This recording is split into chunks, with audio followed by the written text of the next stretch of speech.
Well, welcome in, everyone. Good morning, good afternoon. Welcome in across the continent and beyond for another very exciting Exploring by the Seat of Your Pants broadcast. If you're joining us for the first time, we're all about bringing conservation, adventure, and science into classrooms around the world. And you're catching us on a very cool and special day because today is all about ships in the ocean. We started off today live with the Barba in the Norwegian fjords, a little 34-foot sailboat exploring some really incredible whale footage. And we are continuing on today live from the Marcus G. Langseth in the middle of the ocean.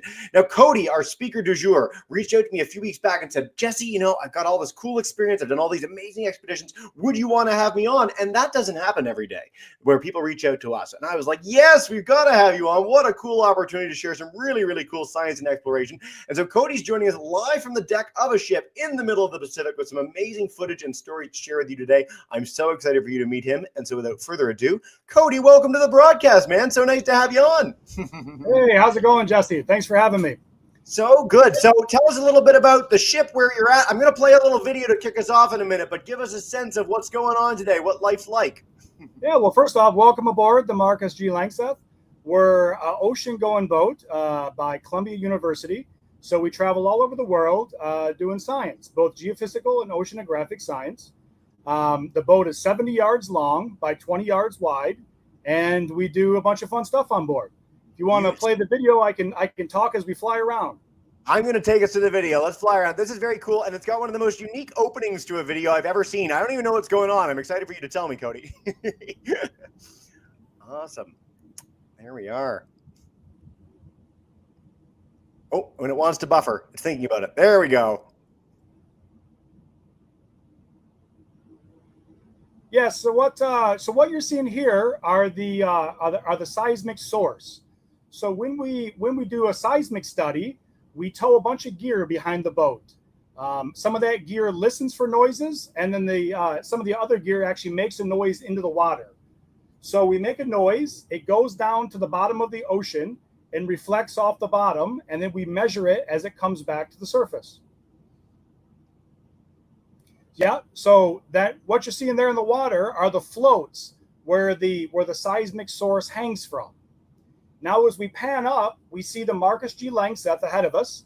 So we're going to fly in a little bit closer now. So that's the back of the boat. So offshore at sea, that's called the stern of the vessel. So we're going to come around the starboard side, which is the right side of the boat, and you can start to see some of the stuff we have towing off the back. So a lot of different cables, equipment. We have equipment that measures the magnetics of the Earth. We have equipment that you can listen to whales and dolphins. So now we're on the starboard side. So that big frame is called the A-frame, and we're going to be using this expedition as we pick up equipment from the bottom of the ocean. Now we're coming along to the front of the vessel. That's called the bow of the boat. So right up there where all those windows are, below that big blue line, that's where the captain drives the boat at, the captain and his team. So now we're on the port side of the boat. So you can see two small little vessels there right about the middle of the boat. And those are fast rescue boats and also a work boat. So we launch those into the water when we need to work on the gear or do different type of studies away from the Marcus G. Langseth. Now we're going to come around to the back of the boat again, and you can start to see, once again, some of the equipment that we have pulled from the back. So when we do a seismic study, the cable that we tow is 15 kilometers long. That's 9 miles long that is towed behind us. We can't even see the end of it. It's so far back. That's what we do. Yeah, sorry, Justin, go ahead. I was just going to say, no, it's so cool. I apologize for a little bit of the video buffering at the beginning, but what an incredible journey. And so I know you've got some cool Google Earth stuff pulled up. If you want to show us a little bit of your journey on a map, that would be very cool for our kids to see where you set off and where you might be going to. Yep, let's do it. Yeah, so we're on Google Earth now. We're all familiar with Google Earth. So we started in Savannah, Georgia.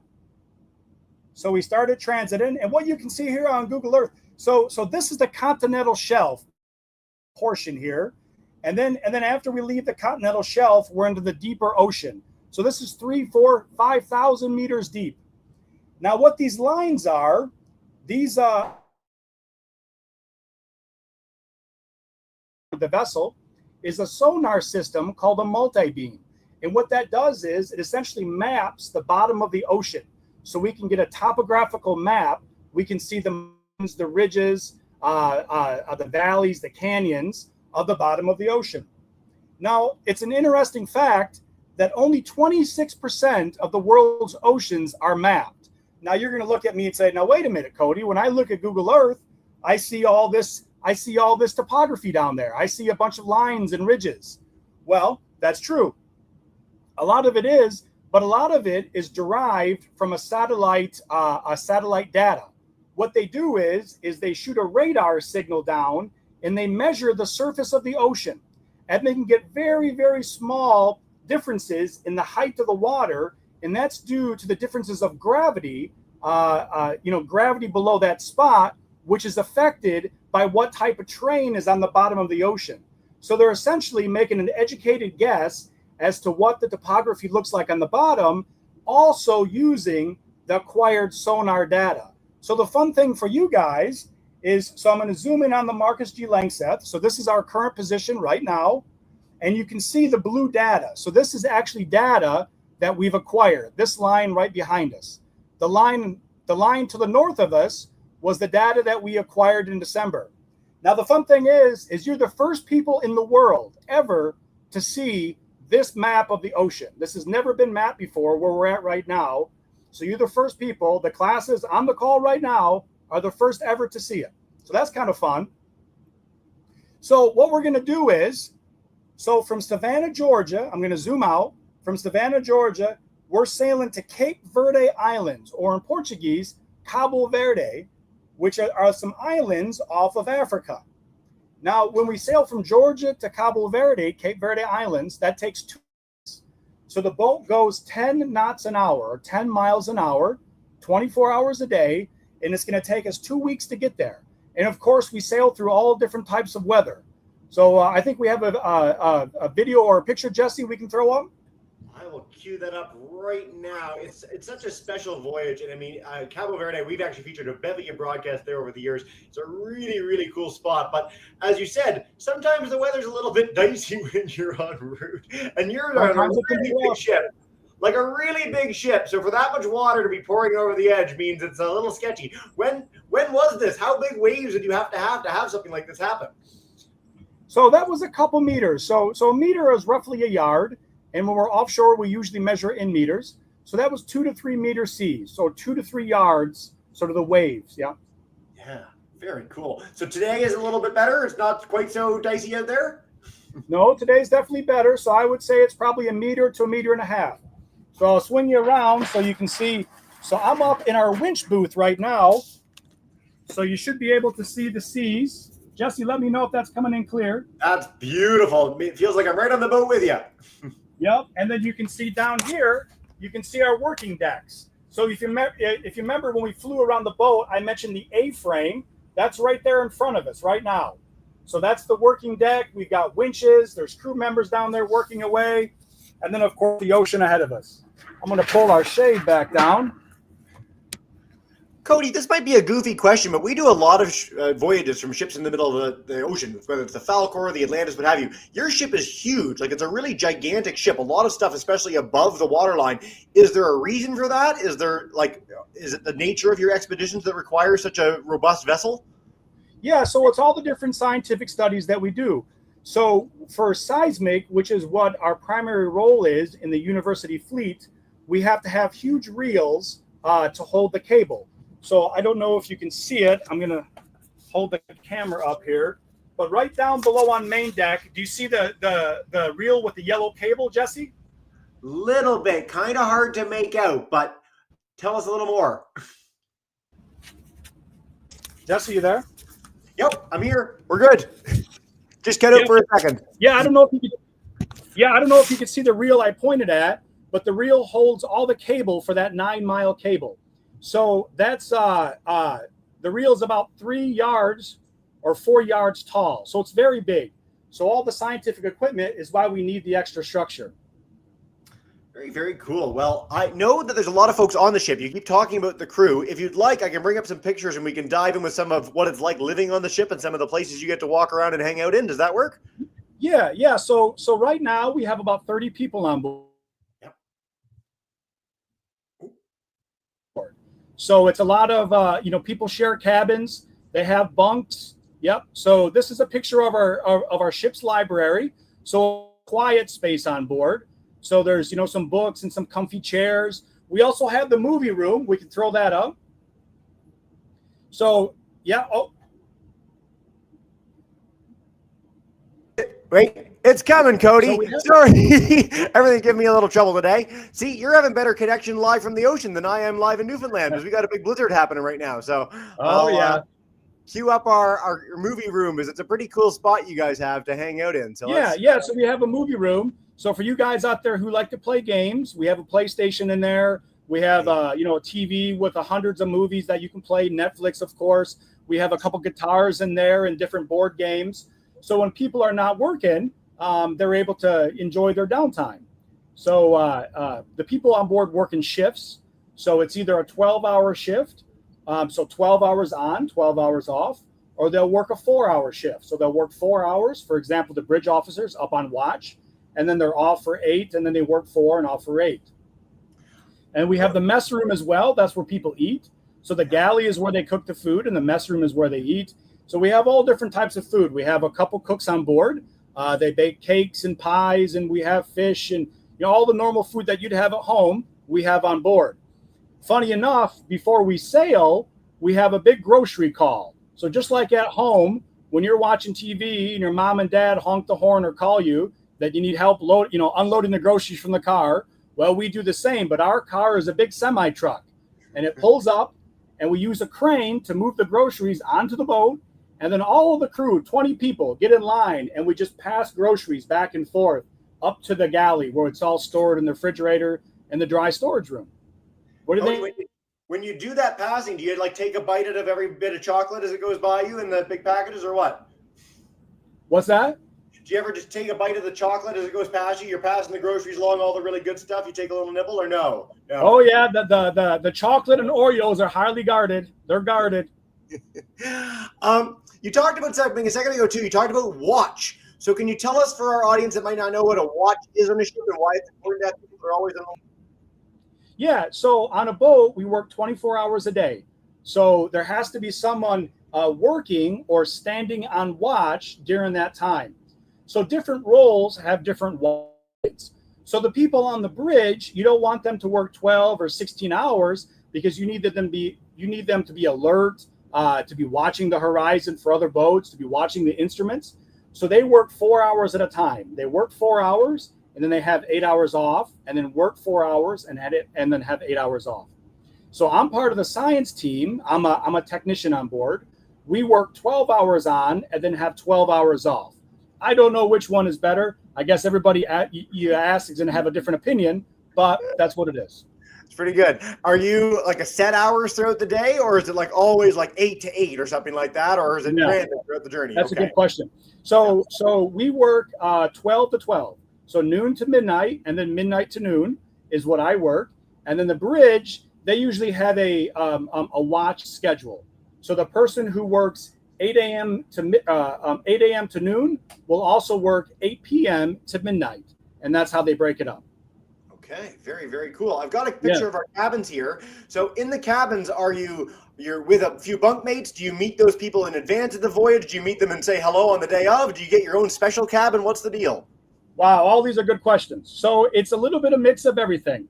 So for some of the crew, for example, like the science technicians, we work 12 hours on and 12 hours off. So when I'm working my 12 hours, someone is then enjoying their rest period. And then when I'm in my rest period, that person is then working. For some of the scientists who come on board, because their schedule changes all the time, depending on what type of science is being done. So sometimes they have their own cabin where they're not sharing with anybody, or sometimes they're in there sharing at the same time. And then just probably like at home sometimes, you have the discussion, who's going to get the top bunk, who's going to get the bottom bunk, all that, who's going to use the bathroom. All those arguments are usually had. They're not arguments, but friendly discussions. Friendly discussions. Now, you've talked about all these scientists on board, so I've got a picture of the main lab here, which looks like a pretty fun spot. How many scientists would be in a place like this, and what are they looking at on those monitors when they're out at sea? Yeah, so we have many different labs on board the boat, and this is called the main lab. So this is where a lot of our computers are, or a lot of our scientific aboard the boat. So in this space, you're going to have between 5 and 10 people working at a time. So of course they change out based on what shift they're working, but 5 to 10 people. So you have people monitoring the sonar data like we just looked at. You have people monitoring GPS data. You have, when we have seismic, they're looking at the seismic data. And then you even have people processing the data. So we data that comes to the boat, terabytes of data that needs to be processed. So as part of the professors and the students, they start to get the data in and process it for the final product. Very cool, Cody. Now, we've got a few pictures of this thing called an OBS, and I want us to tell us what that is, what's going on, why we're dragging it up from the water, any details. Yeah, so this science cruise, so right now we're transiting from Savannah to Cape Verde. We're going to be in port for 1 day to pick up some scientists, and then we have to go south for 5 days to get to our work area.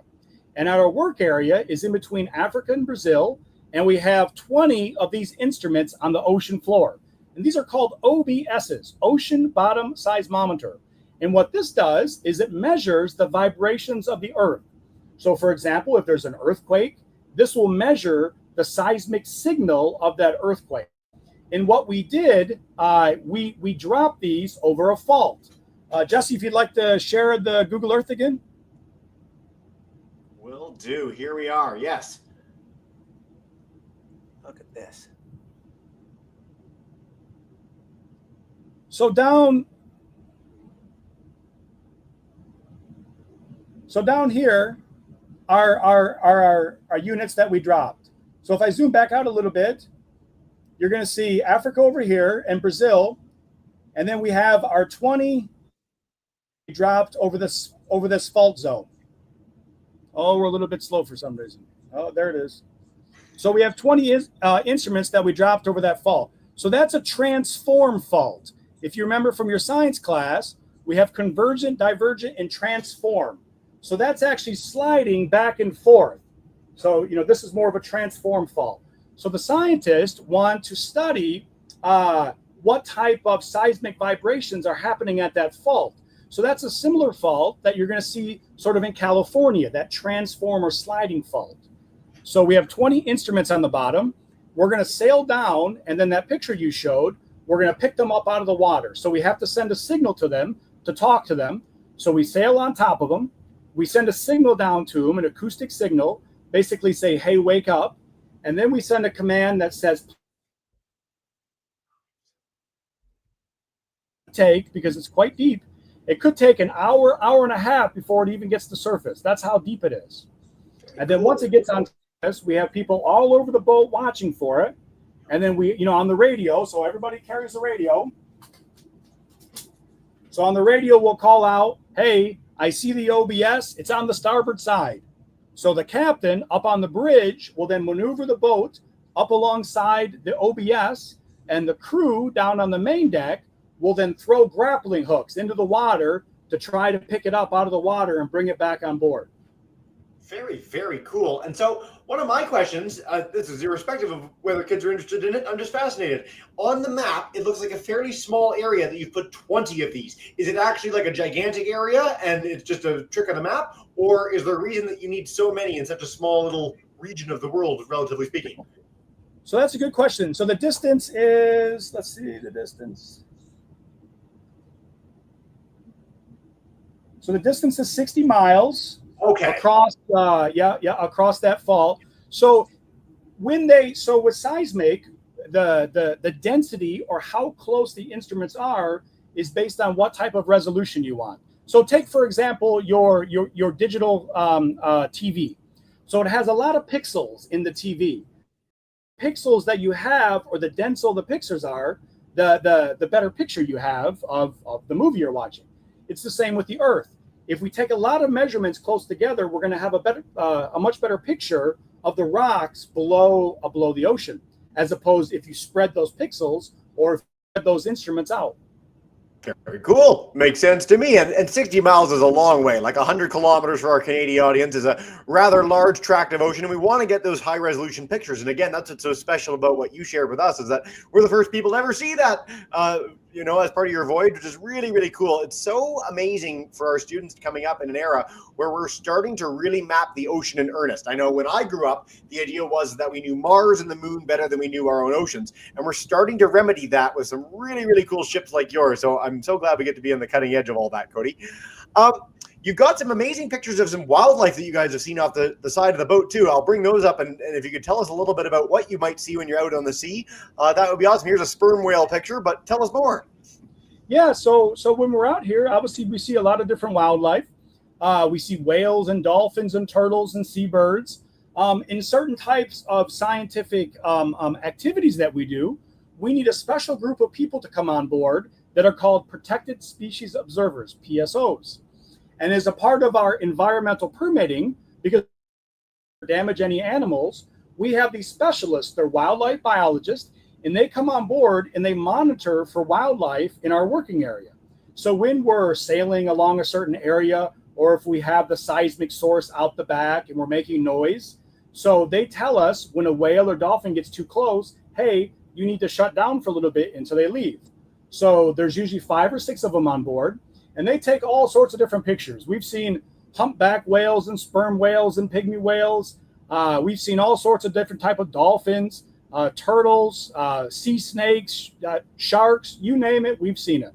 Cool. And I want to harp on this for a second, because that's really, really fascinating. I know, when you hear about the news about how we do shipping around the world, often the story is, oh, we hit a whale. Oh, we've hit a whale. Oh, we've hit something else. And it's where people are universally being solely destructive. But the idea that we're going out on this big scientific expedition and there's people solely on board the ship to say, hey, whales communicate with sound. We don't want to interfere with them. We don't want to deafen them or hurt them in any way. And let's shut it down for a bit, is really quite an amazing and wonderful thing. So kudos to you guys in the science team for planning that in advance and having those sort of specialists on board. What a very, very cool thing, Cody. Yeah, yep, that's exactly right. Yep. Yeah. Is there anything else big that you want to share before we dive in with questions? We're already starting to get a few questions in the chat, and please do keep them coming, YouTubers. But if there are any other key elements you want to highlight about your voyage beforehand, go for it. I would say, probably one of the most interesting things working on a research boat is the people that you work with. We have different nationalities on board the boat, so different cultures. So that's always very interesting. The places that we go are very interesting, the places that we see. A good example of that is in December, when we were coming to Cape Verde, after we deployed the OBSs, we ran into something called the Burma Seca, which is a big dust storm offshore of Africa. So there's sands blown by blown from the Sahara Desert, and in Portuguese, Burma Seca means dry mist. So it's a real fine sand, but you see it for hundreds of miles offshore. And when we came into Cape Verde, we saw this phenomenon as we came in. It was so dusty that you could barely see the sun, and you could only see for a couple kilometers or a couple miles before visibility was nothing. So I don't know if I think we have a picture if you can try to share it. Yeah. I've got that up on my end, and Cody and I were talking about this before the broadcast, because it's one of the most amazing things to think about the Earth as an interconnected system that you can visualize on this planet, which is that all the dust and sand from the Sahara literally blows west with the main winds of planet Earth across the Atlantic. It fertilizes the rainforest of the Amazon. So if you go and you pick up the soil on trees in Brazil, you can find remnants of sand from like Mali, which is unbelievable that we can do that and trace that, and to see it visualized like this off the coast of an amazing island off the coast of Africa is must be a really special thing, even if it's a little choking when you're out there. It was amazing to see. Of course, it delayed some flights for people to going home, but it was still, it was very interesting to see. Very, very cool. Cody, this sounds like such a fun thing. We got one of our first questions from our audience is, how do you get this gig? How does someone end up being you? Could you tell us a little bit about your own journey maybe, and how our students might follow in your footsteps? Yeah, so that's a great question. So there's lots of different ways to get here to work on a research boat.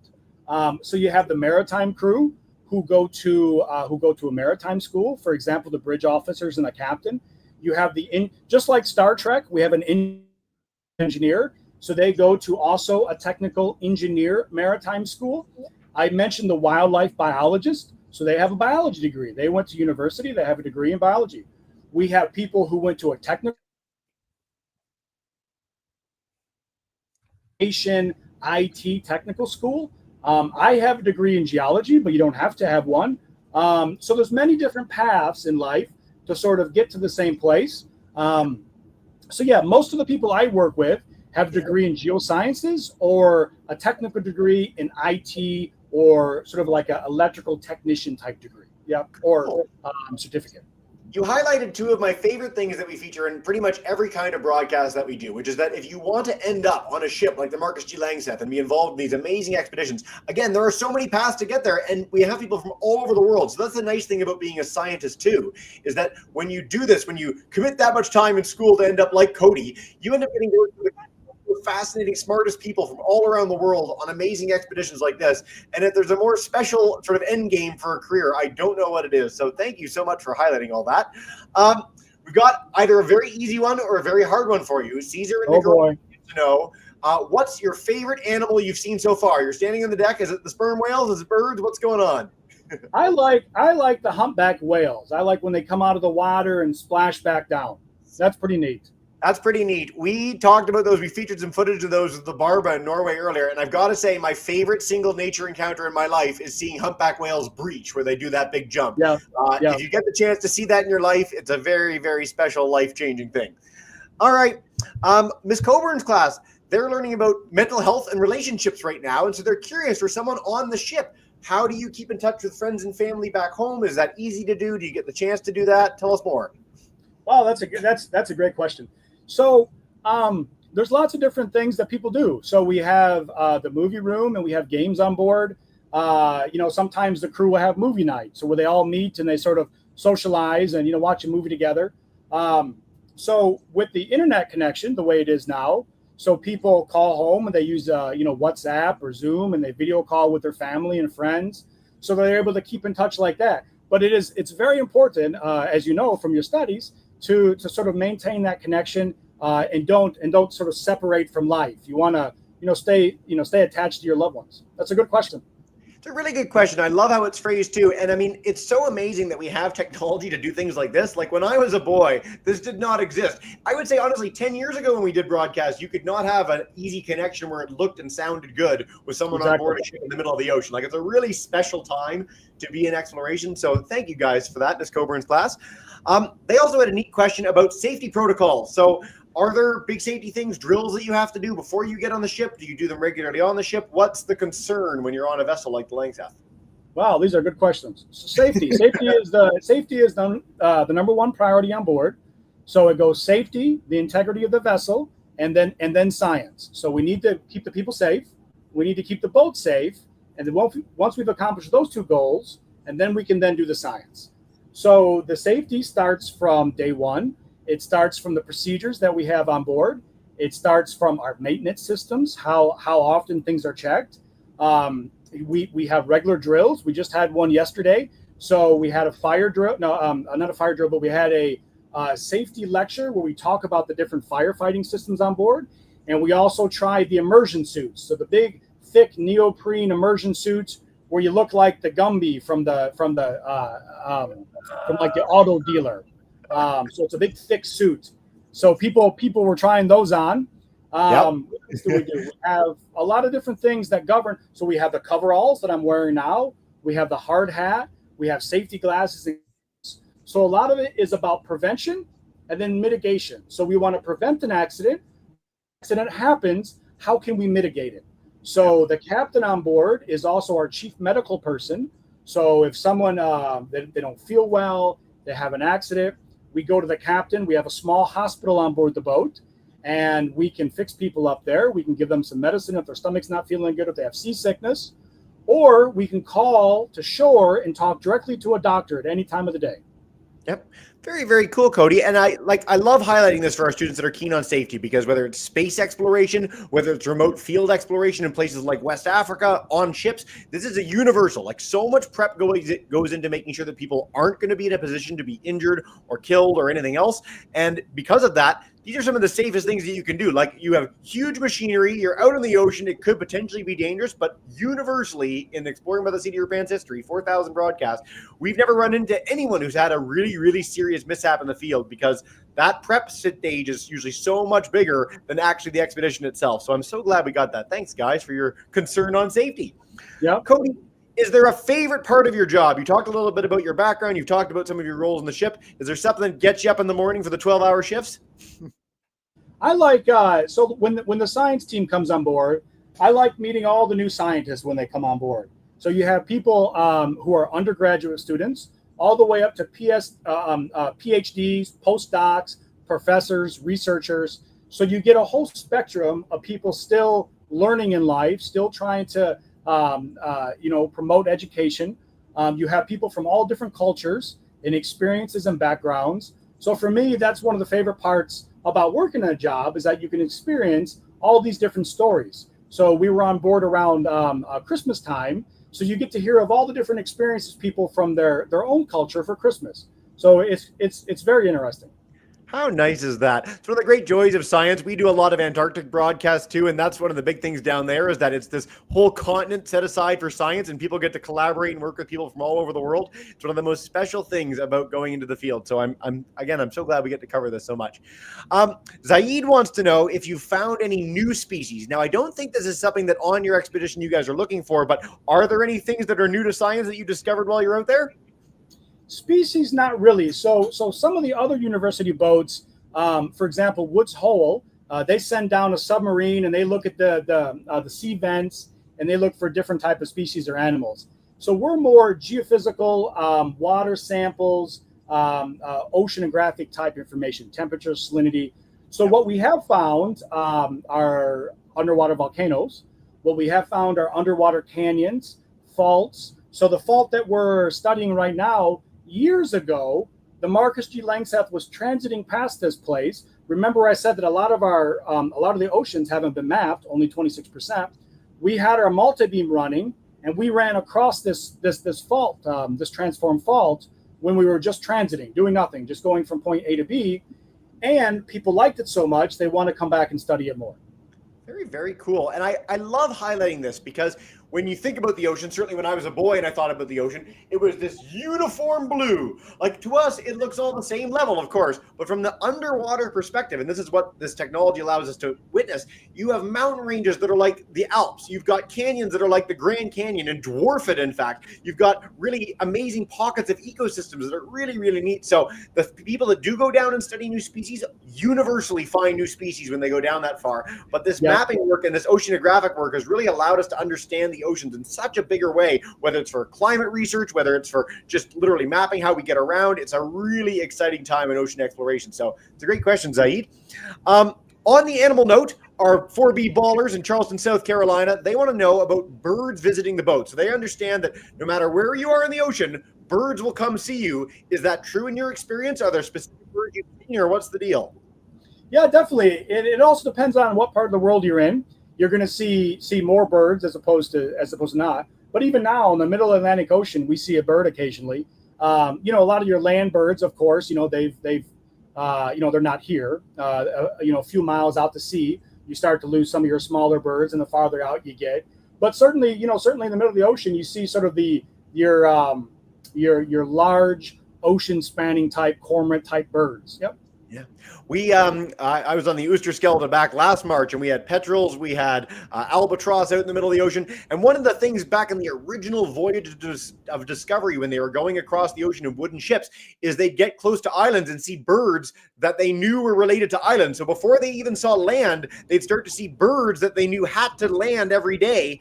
And so it's sort of a fascinating way of thinking about exploration through the lens of the wildlife that you can discover. So I'm really glad we got that question. Cody, Serena in Florida, she wants to know, have you been on any around the world expeditions? When you're doing these voyages, how long are you out? And have you ever done like a circumnavigation or what? Yeah, so the Langseth can stay at sea for 45 days. We have enough fuel and food and water. We make our own water. And then after 45 days, we really need to come in for fuel and food usually. So, and then change out crew sometimes. Nobody wants to be on board all the time. So the boat as we sailed all the way around the world, if that makes sense. Yeah, fantastic. Thanks, Cody. Oh, good. Mrs. Soria Gayton. Cool. They signed up, but their email did not work. So I'm so glad they found the YouTube stream. Thank you guys for coming in from New York. What's the biggest fish you've seen? What's going on, Cody? And did you catch it or just leave it alone out there in the water? First out, I have to give a shout out to our fellow New Yorkers. We're from Columbia University in Manhattan, so thank you. So the biggest fish I've seen, well, other than whales, because they're obviously big. We've seen, I don't know, maybe a couple meters. So at night at night for safety, we have lights all around the boat, and then that attracts a lot of smaller fish. And then when the smaller fish are here, a lot of the bigger fish are here as well. So we've seen barracudas before, different type of sharks. Just all sorts of different types of fish. Very, very cool. We have, again, we featured a lot of programs from ships in the middle of the ocean. It's quite amazing what you come across, whether it's bioluminescence, whether it's squid flying through the air at night, whether it's flying fish. It's a really special experience. I hope our students get the chance, even if it's just an ocean cruise in their lives. It really does change to be out at sea. And so we have a question about seasickness. Cody, multi-meter waves crashing over the deck looks like it might make you a little bit ill. Have you had any seasickness, and how do you prevent that? Even the people who say they've never been sick, they just haven't seen the weather for it yet. Yeah. So seasickness comes down to, at the end of the day, just luck. Some people with just a little small movement of the boat, they're going to feel it. They're going to feel a little queasy. And other people, it just takes a lot more movement of the boat. So we have a couple interns on board right now, and they're not feeling 100%. So the boat's been moving quite a bit. You can maybe see me moving around. So usually what helps best is you get your medicine before you leave port. You read the directions, know when to take it. And also when you're on the boat, you need to have plenty of fresh air, and then usually some sort of food in your belly, whether it's crackers or something like that is going to help.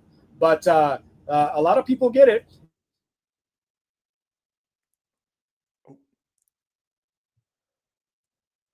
You just have to mitigate it, drink plenty of fluids, make sure you're hydrated. Tell your coworker, hey, I'm not feeling good. I need to lay down. In a couple days, you're going to feel better. But it's a good question. I'm not as tough as Cody, so I'm like the interns in that story. When I went on the ship, I was never sicker in my entire life before or since. If someone had offered to throw me overboard to end my misery, I would have gladly accepted. But after a few days, you sort of get used to it. And then by the time you're going along, you're just humming along and it's all fine. But it takes a couple days for some people. So I'm really glad we got that question. Cody, time flies and you're having fun, so we are going to take just one more question before we do a big wrap-up finale. Alexis wants to know, what advice would you give to students who are interested in your line of work? If anyone wants to be you, what should they go do? Yeah, so I would say never stop learning. That's the most important. I know you're in school right now. I know that's probably not the answer that you wanted to hear, but it's true in life. Never stop learning. So, study hard in school. And then when you get out of school, even when you're out of university, there are different things you can do. You can get a different certificate. There's a lot of online courses now that you can be part of. There's a lot of classes at a junior college. So whatever it is, don't stop, because it's always going to help you later on. It's quite amazing how many folks use that as their final message. And I mean, Cody, as you said, there's a library on board to read. I've got all these books behind me. Reading goes such a long way. Every person that we've ever featured in the history of our broadcast just loves to learn and is excited about it. So it doesn't need to mean that you love everything that you learn, but it means that you should find the things that you do enjoy and learn as much as possible about them, because it'll really change your life for the better. And maybe you'll end up in a super cool career like Cody's. Cody, before we wrap up and say farewell to all our classrooms, is there any last message about the Marcus G. Langseth or your time on board that you want to leave us with before we say farewell? I just thank you for coming to the talk. I appreciate it. And just never stop exploring. That's what it comes down to. Never stop exploring. For all our YouTubers, if you're at home and you want to scream and yell and say farewell in your classroom and annoy the principal, please do. We'd love when that happens. We'll end the stream there. Have a wonderful rest of your day. Florida, New York, South Carolina.